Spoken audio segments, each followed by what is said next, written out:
outside until further notice, or until the warning is canceled.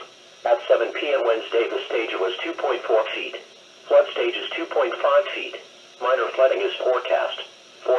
Rise above flood stage around midnight tonight, and continue to rise to near 3.0 feet by Friday morning. Impact at 3.5 feet. Lee Street, Joe Road, and Joe Court in Southampton are subject to evacuations. Old George's Lane, Rancocas Trail, and the Ewansville section of Southampton are also flooded. The flooding in East Hampton spreads to West Trail Road Avenue and East May Avenue.